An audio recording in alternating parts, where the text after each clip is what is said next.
ആസിഫ് അലി ഇപ്പോൾ currently Malayalam film ഇൻഡസ്ട്രിയിൽ one of the best script selections ഉള്ള നടന്മാരിന്ന് ഒരാൾ തന്നെയായിരിക്കും ആസിഫ് അലി. അത് ഐ തിങ്ക് എല്ലാവർക്കും യോജിക്കാൻ പറ്റുന്ന ഒരു സ്റ്റേറ്റ്മെൻറ്റ് തന്നെയായിരിക്കും അത്.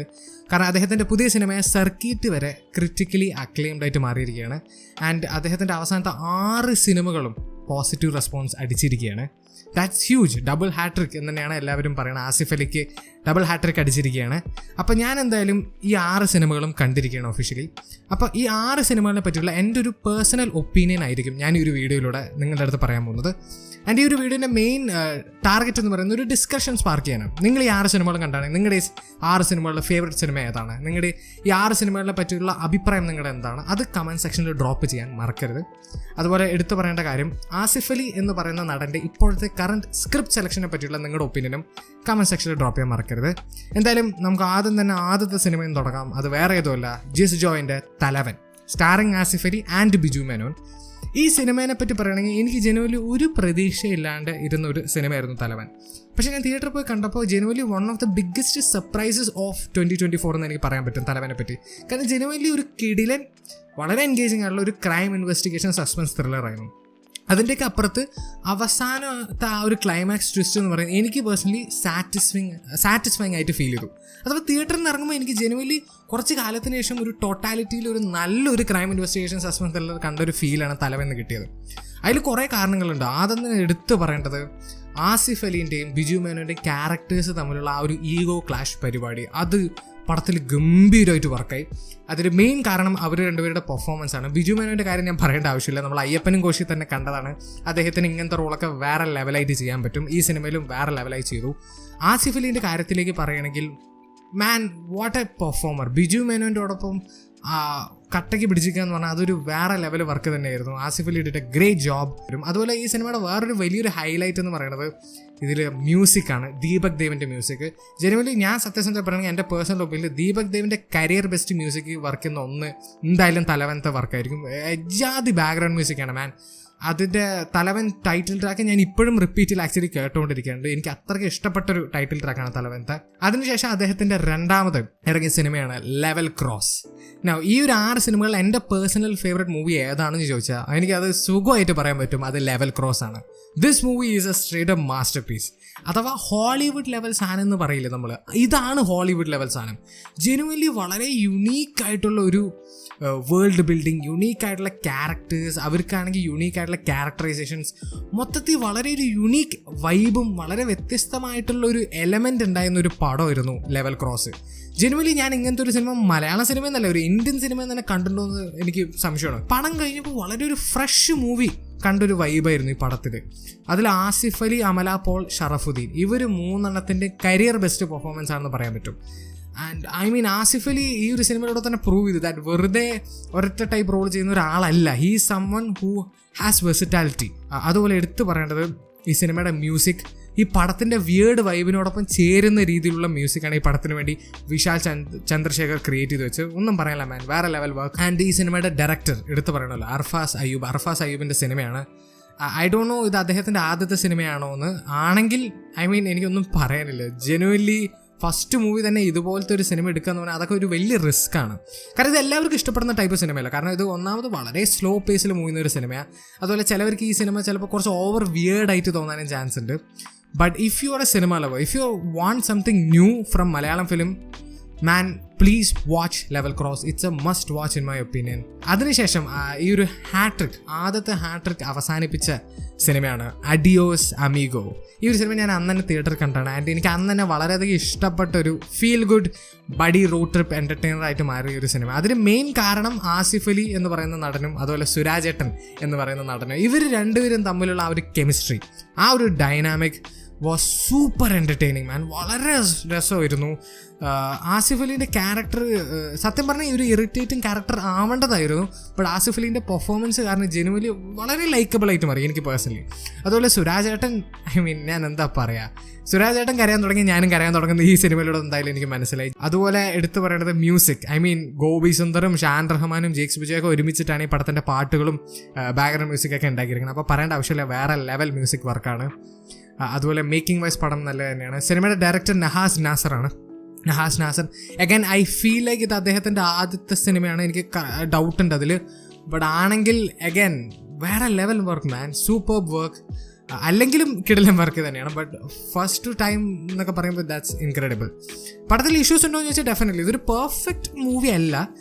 ഡെഫിനറ്റ്ലി പടത്തിൻ്റെ ഡ്യൂറേഷൻ ഒരു ഇഷ്യൂ തന്നെയാണ്. എസ്പെഷ്യലി സെക്കൻഡ് ഹാഫിൻ്റെ അവസാനമൊക്കെ എത്തുമ്പോൾ ഡെഫിനറ്റ്ലി വലിച്ചു നീട്ടുന്ന ആ ഒരു വൈബ് കിട്ടുന്നുണ്ടായിരുന്നു. ബട്ട് മൊത്തത്തിൽ എടുത്ത് നോക്കിയാൽ പടം അവസാനിച്ചപ്പോൾ മനസ്സ് നിറഞ്ഞു മാൻ. എസ്പെഷ്യലി ആ ending, one of the most beautiful endings in Malayalam film history ഞാൻ പറയാൻ തരാം. അത്രയ്ക്കും ഒരു ഗംഭീര എൻഡിങ് ആണ്. കണ്ടപ്പോൾ ഞാൻ സന്തോഷം കൊണ്ട് കരഞ്ഞു പോയി മാൻ. അതിൽ സുരാജേട്ടൻ്റെ ആണെങ്കിലും ആസിഫ് അലീൻ്റെ ആണെങ്കിലും ആ ഒരു എക്സ്പ്രഷനും ആ ഡയലോഗ് ഡെലിവറിയും ആ മ്യൂസിക്കും ആ സീൻ ബിൽഡപ്പ് ചെയ്ത് വെച്ചതും ആ പേ ഓഫും മൊത്തത്തിൽ ബ്യൂട്ടിഫുൾ എൻഡിങ്, ബ്യൂട്ടിഫുൾ. ആൻഡ് അതിനുശേഷം നമ്മുടെ ഡബിൾ ഹാട്രിക്കിലേക്ക് കയറുന്ന അടുത്ത സിനിമയാണ് കിഷ്കിന്ധ കാണ്ഡം. ഐ മീൻ ഈ സിനിമയെ പറ്റി ഞാൻ പറയേണ്ട ആവശ്യമില്ല. ലിറ്ററലി മലയാളം ഫിലിം ഹിസ്റ്ററിയിൽ അഥവാ ഇതുവരെക്കും ഇറങ്ങിയ എല്ലാ മലയാളം സിനിമകളിൽ one of the best Malayalam cinema എന്ന് ആൾക്കാർ പറയുന്ന സിനിമയാണ് കിഷ്കിന്ധ കാണ്ഡം. എനിക്ക് പേഴ്സണലി ഇച്ചിരി ഓവർ റേറ്റഡ് ആയിട്ട് ഫീൽ ചെയ്ത ഒരു സിനിമയാണ് കിഷ്കിന്ധ കാണ്ഡം. അതും പറഞ്ഞത് ഒരു മോശം സിനിമയാണെന്നല്ല പറയാം. ഇറ്റ്സ് എ ഫിനോമിനൽ മൂവി, ഒരു ഗംഭീര സിനിമയാണ്. ബട്ട് ആൾക്കാർക്ക് കിട്ടിയ ആ ഒരു ലെവൽ എക്സ്പീരിയൻസ് എനിക്ക് ഈ സിനിമയിൽ നിന്ന് പേഴ്സണലി ആ ഒരു ലെവൽ കിട്ടിയില്ല. ഒരു മാസ്റ്റർ പീസ് ആയിട്ടൊന്നും എനിക്ക് പേഴ്സണലി ഇത് ഫീൽ ചെയ്തില്ല. But I can definitely see why people love this movie this much. കാരണം അത്രയ്ക്കും ഉണ്ട് ഈ പടത്തിൽ. എനിക്ക് ഈ പടത്തിനെ പറ്റി ഇഷ്യൂസ് കുറച്ചുണ്ട്, അതിനെപ്പറ്റി ഞാൻ എന്തായാലും പറയാം. അതായിരിക്കും കുറച്ച് വ്യത്യസ്തമായിട്ട്. കാരണം ഈ പടത്തിനെ പറ്റി എല്ലാവരും നല്ലതാണല്ലോ പറയുന്നത്. ഇഷ്യൂസ് എന്താണെന്ന് ചോദിച്ചാൽ this movie takes heavy inspiration from a lot of other movie. അഥവാ ജോജി, അതുപോലെ മെമെൻറ്റോ എന്നീ സിനിമകളൊക്കെ ഇനി വളരെയധികം എന്നെ ഓർമ്മിപ്പിച്ചു ഈ സിനിമ. ആൻഡ് അത് ഡെഫിനറ്റ്ലി പടത്തിൻ്റെ ഒറിജിനാലിറ്റീനെ കുറച്ച് എഫക്റ്റ് ചെയ്തു എൻ്റെ ഒരു പേഴ്സണൽ വ്യൂവിൽ കേട്ടോ. അതും പറയാം, ഇത് കോപ്പി അടിച്ചു എന്നല്ല പറയണം. അവർ ആ ഒരു ഇൻസ്പിറേഷൻ എടുത്ത് വളരെ ഗംഭീര രീതിയിൽ തന്നെ അവർ ചെയ്തു. But definitely it reminded me a lot about those movies. And അതിൻ്റെ മുകളിൽ ഈ പടത്തിൻ്റെ ആ ഒരു തുടക്കം എനിക്ക് പേഴ്സണലി കുറേ സമയമെടുത്തു ഈ പടത്തിൽ ഒന്ന് കണക്ട് ചെയ്ത് കിട്ടാൻ. കുറേ നേരം കഴിഞ്ഞിട്ടാണ് പടത്തിലത്തെ ക്യാരക്ടേഴ്സിനോട് ആ ഒരു വേൾഡിനോടും ആ ഒരു സ്റ്റോറിനോടും എനിക്ക് കണക്ട് ചെയ്യാൻ സാധിച്ചുള്ളൂ. അതുകൊണ്ട് സെക്കൻഡ് ഹാഫ് എനിക്ക് ഡെഫിനറ്റ്ലി മോർ ഇൻട്രസ്റ്റിംഗ് ആയി ഫീൽ ചെയ്തു. ബട്ട് ആരൊക്കെ എന്തൊക്കെ പറഞ്ഞാലും അവസാനമുള്ള ആ വിജയരാഘവൻ്റെ ക്യാരക്ടറിനെ ബേസ് ചെയ്തിട്ടുള്ള ആ ഒരു ട്വിസ്റ്റ് ജെനുവൻലി അൺബിലീവബിൾ. ആ ഒരു ട്വിസ്റ്റ് കാരണം ആ ഒരു സിനിമയുടെ ആ ഒരു പേഴ്സ്പെക്റ്റീവ് തന്നെ മാറിപ്പോയി. ഇനി ആ സിനിമ കാണുമ്പോൾ ജെനുവൻലി എനിക്ക് വേറൊരു എക്സ്പീരിയൻസ് ആയിരിക്കും ഈ സിനിമ ഉണ്ടാവും. Because I know everything that's happening behind the scenes and that's incredible. അതുപോലെ എടുത്തു പറയേണ്ട ആസിഫ് അലി, അപർണ ബാലമുരളി, വിജയരാഘവൻ, 3 പേരും വേറെ ലെവൽ പെർഫോമൻസ് ആയിരുന്നു. വിജയരാഘവനാണ് ഷൈൻ ചെയ്തതെന്ന് പറയേണ്ട ആവശ്യമില്ല. ബട്ട് ആസിഫ് അലി കട്ടയ്ക്ക് പിടിച്ചിരുന്നു തന്നെ പറയേണ്ടി വരും. അപർണ ബാലമുരളിയും വേറെ ലെവലായിരുന്നു. സർക്കിട്ടിൻ്റെ കാര്യത്തിലേക്ക് വരുന്നത്, ആക്ച്വലി സർക്കിട്ട് ഞാൻ ഇന്നലെയാണ് തിയേറ്ററിൽ കണ്ടത്. ആൻഡ് സിമ്പിളായി പറയുകയാണെങ്കിൽ വളരെ നല്ലൊരു ഫീൽ ഗുഡ് ഫാമിലി ഡ്രാമയാണ്. ഇതൊരു എൻ്റർടൈനർ അല്ല കേട്ടോ. ഇത് വളരെ സ്ലോ പേസിൽ മൂവ് ചെയ്ത് സമയമെടുത്ത് ക്യാരക്ടേഴ്സും സ്റ്റോറിയും ഡെവലപ്പ് ചെയ്യുന്ന ഒരു സിനിമയാണ്.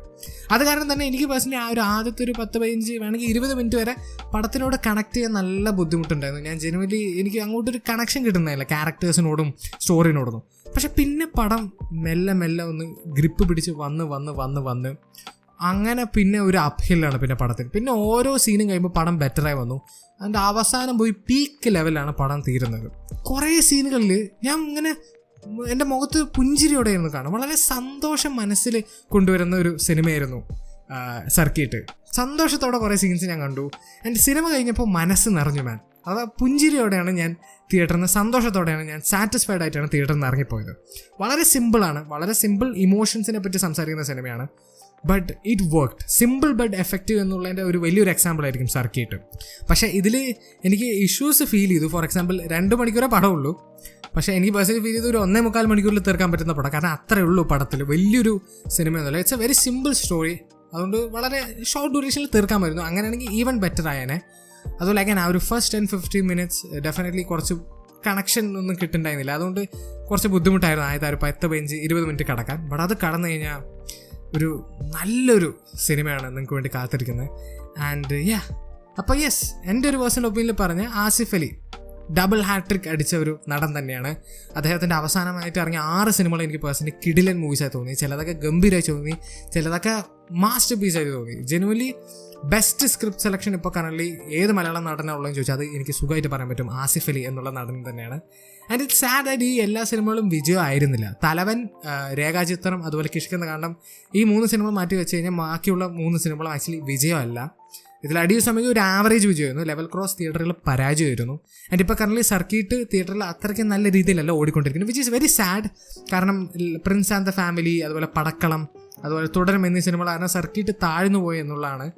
ബട്ട് മാൻ, നിങ്ങൾ ഈ വീഡിയോ കാണുകയാണെങ്കിൽ ആൻഡ് നിങ്ങളുടെ മനസ്സിൽ തോന്നുകയാണ് സർക്കിട്ട് എന്നുള്ള സിനിമ കാണണം, please go and watch the movie, support ചെയ്യുക. ഒരിക്കലും പരാജയപ്പെടേണ്ട ഒരു സിനിമയല്ല സർക്കിട്ട്, ഡെഫിനറ്റ്ലി വിജയിക്കേണ്ട ഒരു സിനിമ തന്നെയായിട്ടാണ് എനിക്ക് ഫീൽ ചെയ്തത്.